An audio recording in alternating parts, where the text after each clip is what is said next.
Muito bem, continuando aqui os nossos vlogs livres sobre produção criativa e sobre procrastinação.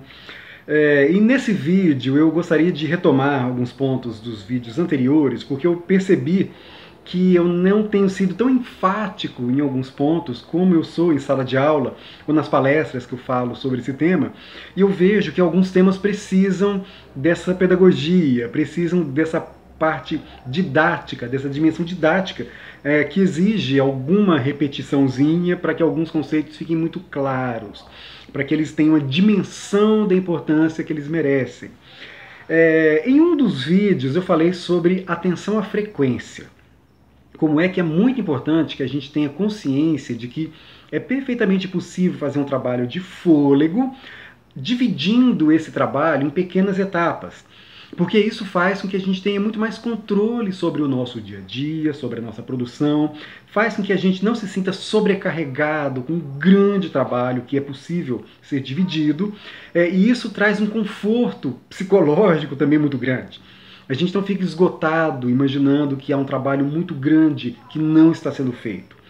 E aí, o exemplo que eu dei é esse que eu acho que eu preciso insistir. Se você precisa escrever 150 páginas, você pode pensar em escrever meia página por dia, e em 10 meses você tem um livro pronto. Mas olha como a mágica é melhor compreendida. Se você escreve meia página por dia, lembra que eu estou insistindo nisso porque é importante. Em uma semana, você tem 3 páginas e meia, mais ou menos. Ou seja, parece que é pouquinho. Em 2 semanas, você tem 7 páginas.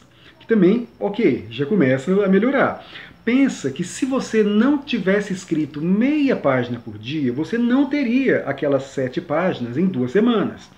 2 semanas voa. Sabe, quando a gente deixa de fazer um monte de coisa e deixa o tempo nos atropelar, a gente percebe que 2 semanas não são nada. Só que quando você trabalha meia página por dia e consegue em 2 semanas escrever 7 páginas, isso é um avanço que começa a ficar interessante no acúmulo. Em um mês, nesse exercício de escrever meia página por dia, você tem 15 páginas. Então, olha a magia começando a aparecer. Se você pensa em escrever 15 páginas em um dia, você não dá conta. Quem faz isso faz muito mal. Engana, sabe, enrola, escreve qualquer coisa, fala pelos cotovelos, enche linguiça e não fica bom, sabe? Gênios, pessoas excepcionais, em casos extraordinários, conseguem esses resultados. Mas quem se acha gênio, eu tenho um vídeo sobre isso tende a nos emburrecer. Eu acho que é preciso ficar muito claro que a gente precisa estudar sempre, e essa história de se supor muito genial é o primeiro passo para a decadência. Mas vamos lá. Com meia página por dia a gente consegue 3 páginas e meia por semana, a gente consegue 15 páginas por mês, e em 2 meses você consegue 30 páginas. Então olha só, escrever 30 páginas em 2 meses. E aí vai. Em 4 meses, vocês conseguem 60 páginas. Até chegar em 10 meses, por exemplo, para alcançar 150 páginas, com meia página por dia. E aí é perfeitamente possível você ampliar a sua exigência diária, evidentemente, de acordo com a sua saúde, com as suas condições, com as suas possibilidades, sem se autoexplorar. Eu acho que esse conceito é muito importante. Aquele filósofo sul-coreano, o Hun, que deixa claro como que nós estamos substituindo, às vezes, a exploração de terceiros sobre a nossa vida pela autoexploração. Nós exigimos de nós mesmos, frequentemente, um desempenho que não é humano. Então esse cuidado é necessário ter. A gente vai falar sobre isso em outros capítulos também. Mas nesse ponto, então, é preciso ficar claro essa questão que é muito importante. Um pouquinho por dia ajuda a construir um trabalho muito significativo em um prazo largo. A gente tem o erro, portanto, de achar que os trabalhos devem ser todos concluídos inteiros em um dia só, em um prazo muito curto, a gente subestima a força de um trabalho, nós subestimamos como que é possível fazer um trabalho excelente, de grande porte, com um pouquinho por dia. E aí vem, portanto, né, depois dessa digressão, que eu acho que é importante insistir, o tema desse capítulo. Faça progressos visíveis.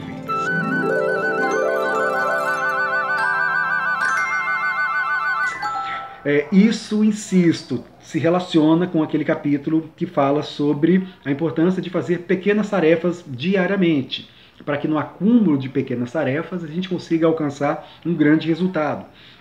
A questão, talvez, psicológica, mental, motivacional, sei lá qual é o termo, de anotar as pequenas tarefas que a gente faz no dia a dia, diz respeito a esse conforto que nós temos ao fazer com que a gente perceba que o trabalho está caminhando. Eu já mencionei isso, mas de novo eu acho que vale a pena insistir.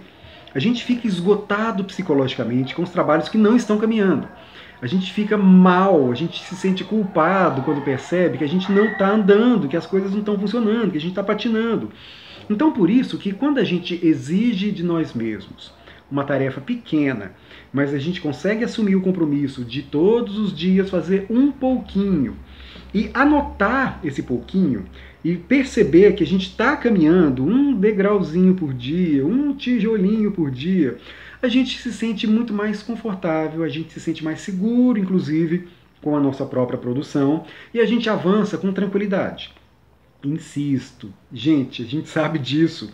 O pessoal fica brincando em fim de ano, né? Putz, e aí, o que eu fiz nesse ano? O ano passou, não fiz nada. Quando a gente consegue anotar e trabalhar diariamente, um pouquinho por dia, a gente vê esses resultados. Os resultados se tornam visíveis para a gente, e isso traz muito conforto. Então, faça progressos visíveis. Marcar o progresso é um grande motivador para projetos de longo prazo. Torne visíveis as suas conquistas diárias, anotando os marcos ou mantendo um diário. É um procedimento muito simples, mas muito funcional. Ele traz muito conforto. E os dois últimos capítulos, imediatamente depois do que fala sobre a necessidade de defender o nosso tempo criativo, é um que se chama Foque quando estiver bem disposto. Eu acabei antecipando essa discussão em outros capítulos anteriores, em outros vídeos. Isso é muito importante. Nós temos o nosso melhor horário do dia e ele se esvai.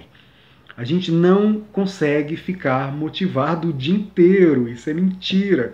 Quando a gente se exige isso demais, nós nos machucamos. Nós desrespeitamos o nosso corpo, desrespeitamos o nosso cansaço. Então é preciso ficar claro que o tempo que nós temos do dia útil, ou melhor, o tempo ótimo que nós temos do dia para fazer o que a gente tem de melhor é um tempo muito curto. A gente vai se cansar.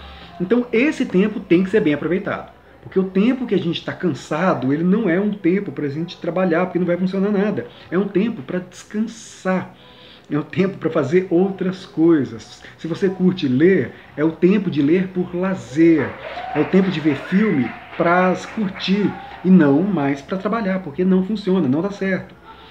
E elimine o ruído, que é um outro capítulo. A gente tem que se esforçar para poder fazer com que o nosso espaço seja o mais adequado possível. Eu falei que não há espaços ideais, não há tempo ideal, não existe condições ideais para a gente fazer os nossos trabalhos.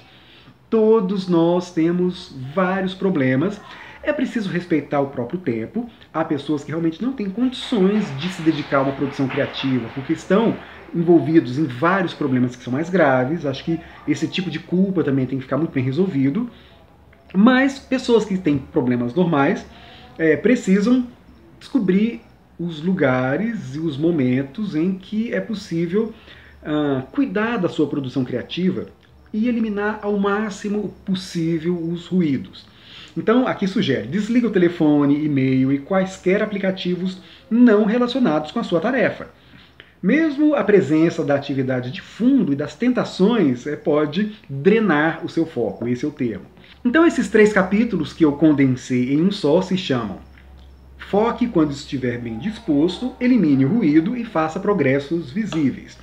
Percebam que são técnicas muito simples, muito elementares, quase óbvias, mas que frequentemente a gente deixa de fazer por não parar para pensar sobre as nossas próprias práticas.